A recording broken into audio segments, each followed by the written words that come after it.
Hello, and welcome back to another chalkboard segment with me, Ethan, for our Transport 1 engineering class. So today we're going to be discussing how the temperature and pressure of a pocket of air changes as we increase or decrease altitude. Specifically, when we assume that the air pocket that we're talking about is going through an adiabatic reversible rising through the atmosphere, and that it's an ideal gas, which means that we don't have to worry about intermolecular forces or anything like that. Each atom is on its own. Just to quickly recover, what do adiabatic and reversible mean? Adiabatic means there's no heat exchanged as we increase or decrease in altitude, so everything is perfectly thermally insulated. And reversible means that the work being done is done in such a way where the difference in pressure between the inside and the outside of the boundary, which again is the pocket of air we're talking about, those two pressures are equal to each other, so there is no difference while the work is being done, which means no energy is wasted on acceleration. It's simply a change in velocity and volume directly being transmitted into internal energy that way. So there's no losses right there, which just makes the math a lot simpler and helps with our equations.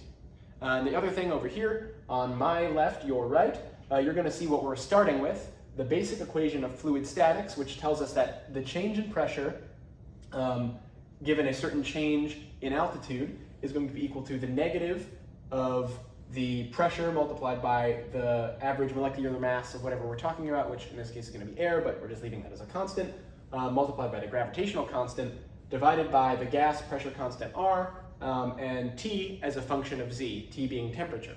Now, why is temperature a function of altitude? That's because we're assuming it is. Previously in class, we looked at what happens when T is not a function of altitude, where you just pull it out of the integral, you make this a separable equation, and you solve it. It's like a three-step problem, not very difficult. But the math does get a bit more interesting when you assume that temperature changes with altitude, and that's why we're going to be doing this chalkboard session today. So to get started, you might think we'd get started with the equation of fluid statics. What I wrote up here is a big given, already on the board, but we're not actually, because in order to progress with this integral, we have to get it in terms of pressure and altitude. And right now, again, as the whole point of this chalkboard is that the temperature is not a constant, it varies with altitude. So first we have to figure out how to describe temperature in relation to pressure, so that way we can replace everything and make it in terms of just those two variables and do our integration properly. So to start, we're going to actually begin with the internal energy of our gas pocket. So hopefully I'm still on screen for you to see this, but we're going to talk about changes in internal energy. Specifically that the change of internal energy, du, is equal to the change in heat, so any heat that's entering the system, and obviously that'd be negative if there was leaving, minus any work done on the system, which would be a pressure, times the change in the specific volume. Again, minus because this work done by the system would be spending energy that was previously in the system. So yes, this is our simple equation. So how can we go from here? Well, because we're talking about an ideal gas, the first thing that we can knock right off the bat is the definition of internal energy. So since it's an ideal gas, we know that the internal energy is equal to the constant volume specific heat capacity multiplied by a change in temperature, because it's a change in internal energy. And we know that because there's no energy spent with things like the molecules bumping into each other and intermolecular reactions that we would normally have to worry about. We don't have to worry about that because, again, it's an ideal gas. Now, this goes to our adiabatic and reversible, and that's also due in part to it being reversible as well. I should probably mention that. Because we're adiabatic, that means it's perfectly thermally insulated and there's no heat transfer. So dq is a big fat 0.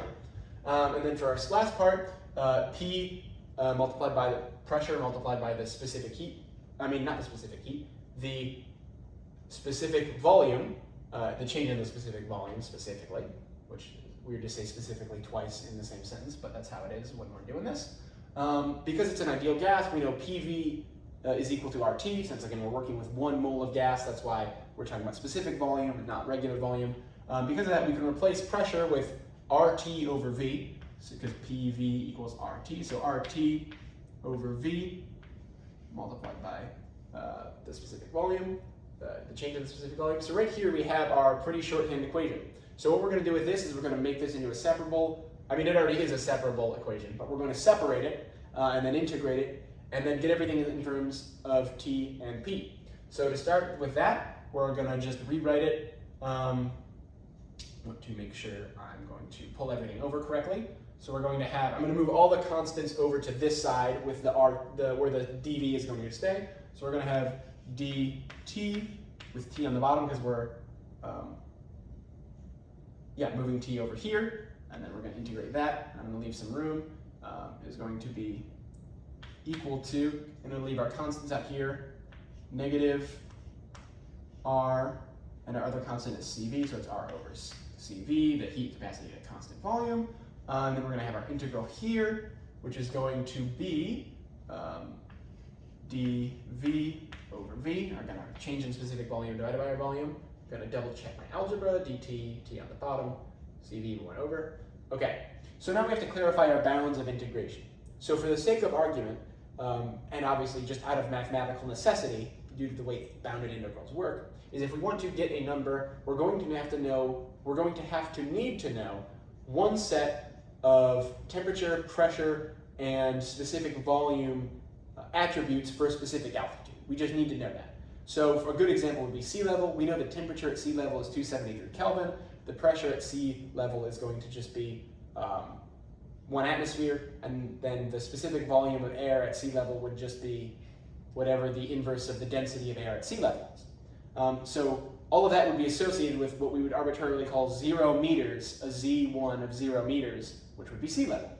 So we're going to use that set of bounds as our starting point, because we're going to assume, you have to start somewhere to measure the change in something. So here it's going to be specific volume 1 and temperature 1, and that's going to go to the variable t and the variable v. And to make sure we don't get things confused, we're going to add a little apostrophes here to make sure that we know that these are our variables of integration and not our actual integration bounds, which is what we care about, because those will come out in our final equation after we integrate.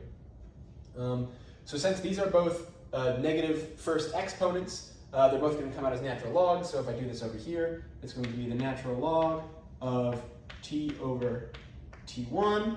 That's going to be equal to negative r over cv of ln of v over v1. This is all fine and dandy. Now what we're going to do is we're going to pull these constants into our natural logarithm so that we get, so that we can just kind of condense everything and raise it to the e power to get rid of those logarithms. So when we pull the negative in, that's going to flip the fraction inside, so it's going to become v1 over v. And then by pulling a constant into a logarithm, that raises whatever's inside the logarithm to that power. So we're going to have,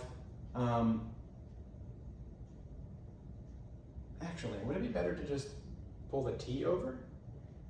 I think so. Trying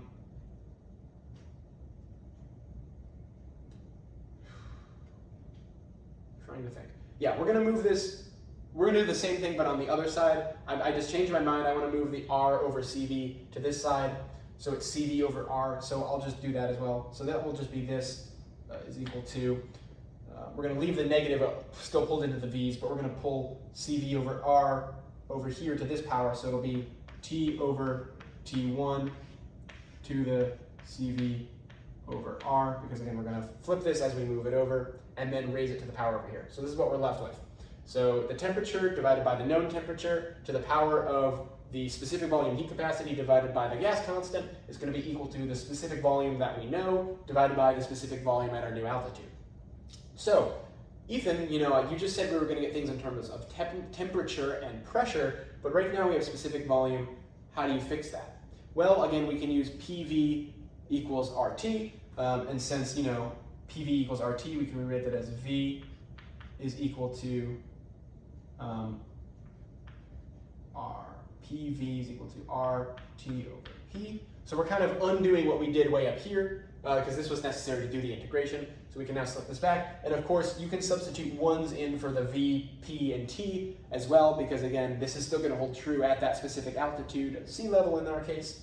So when you do this and you divide them on top, the R's are going to cancel on the top and bottom. So what you get is actually T over T to the T1 is equal to T over P divided by T over P. T1 over P, okay, how am I going to word this correctly? It's going to be, I'll just write out the extended fraction so that way I don't mess up my words. The R's are going to cancel immediately, so it's going to be the 1s on top, T1 over P1, all divided by T over P. And that can be rewritten as, we can just pull these out and have T1 over T multiplied by, this is going to double flip, P over P1. So essentially, this, have I messed this up? This, I'm still pretty sure that, V1's on top. It's supposed to be,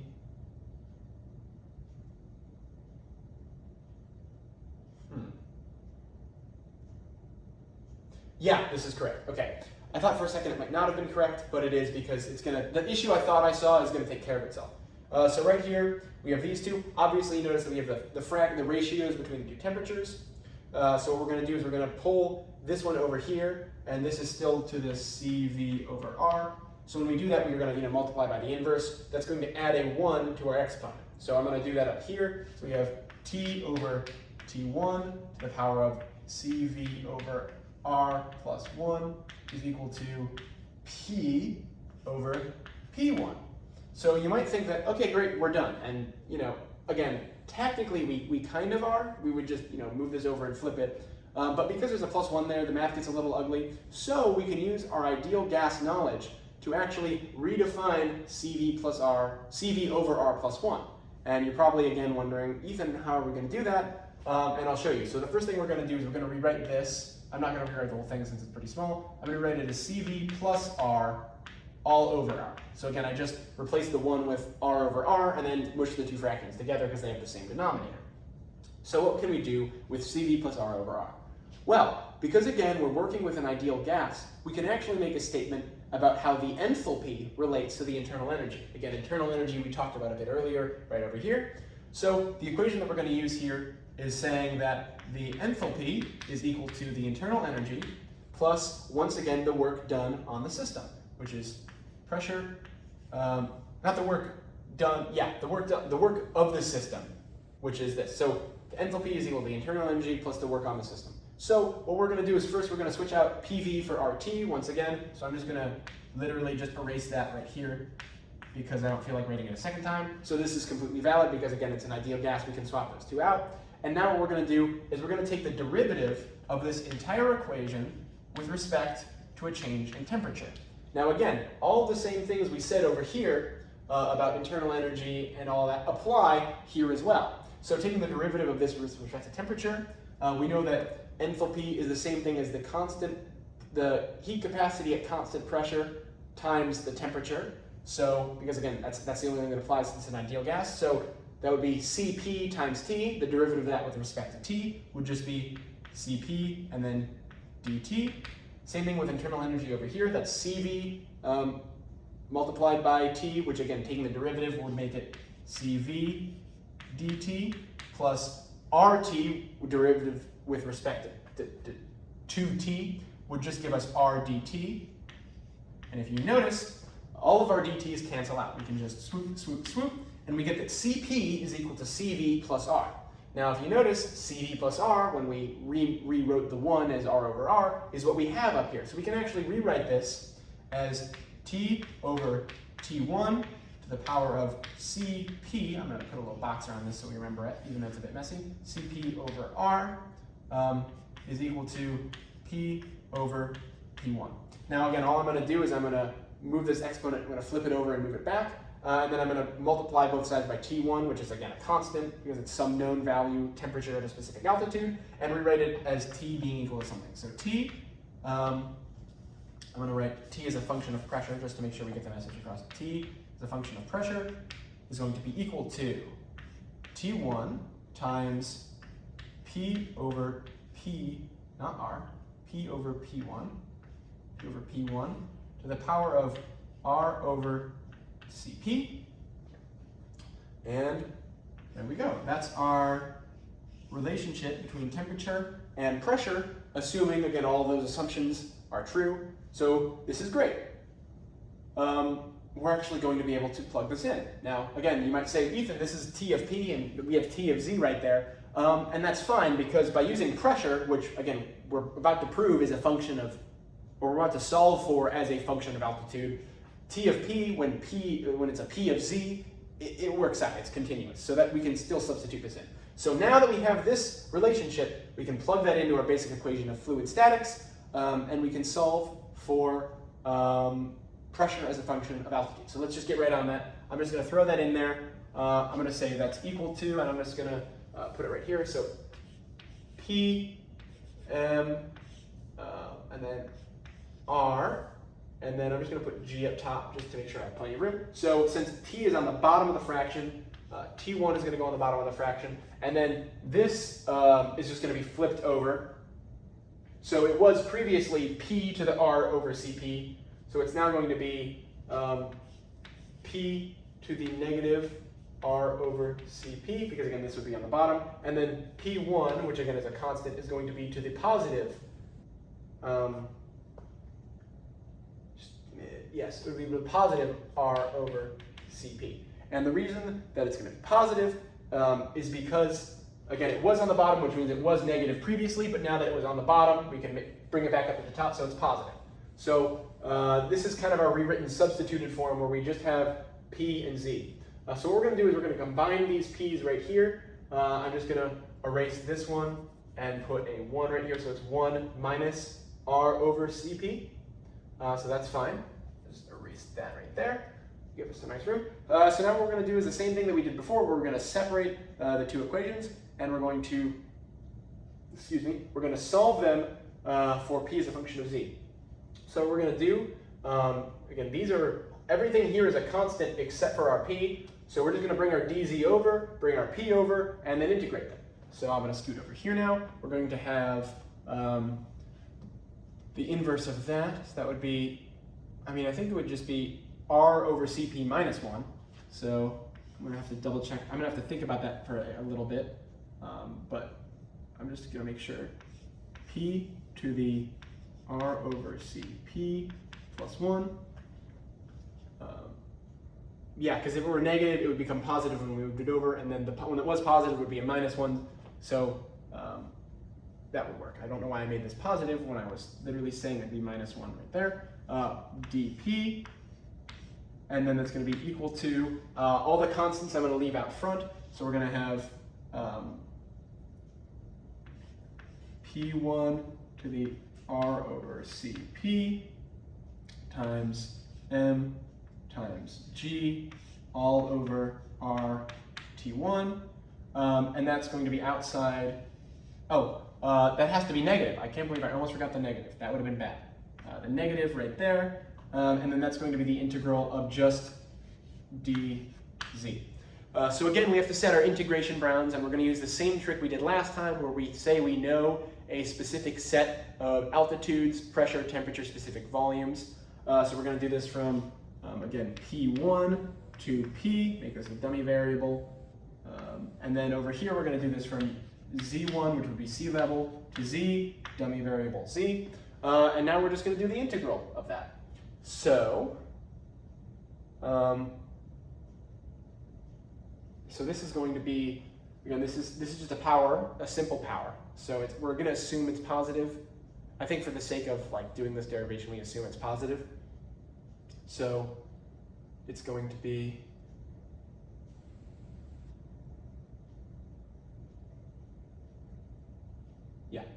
so that's going to be Cp over R times P to the R over Cp,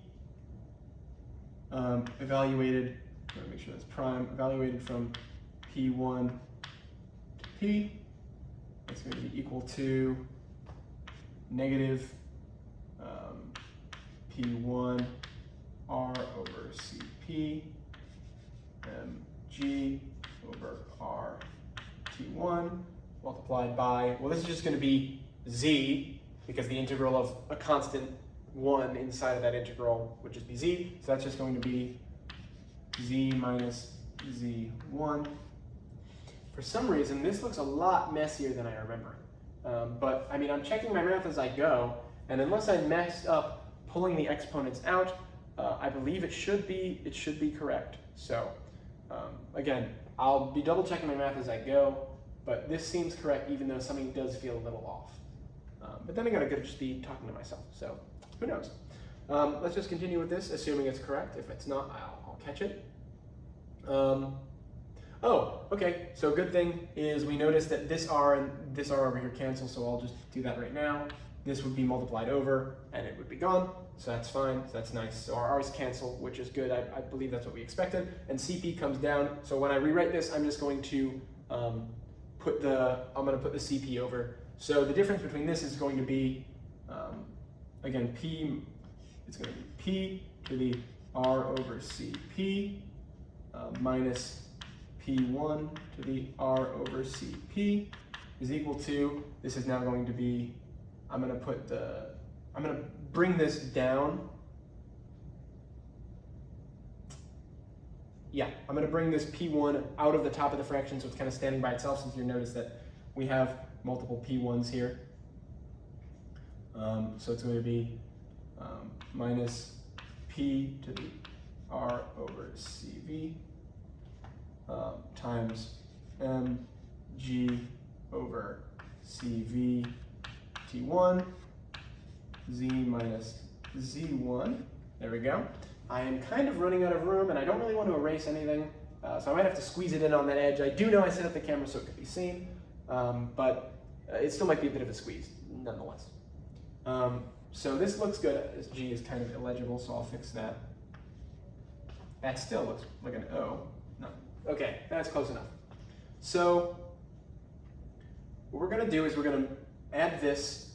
We're going to add this to the other side, and then we're going to take P to the R over CV and pull that out of the fraction.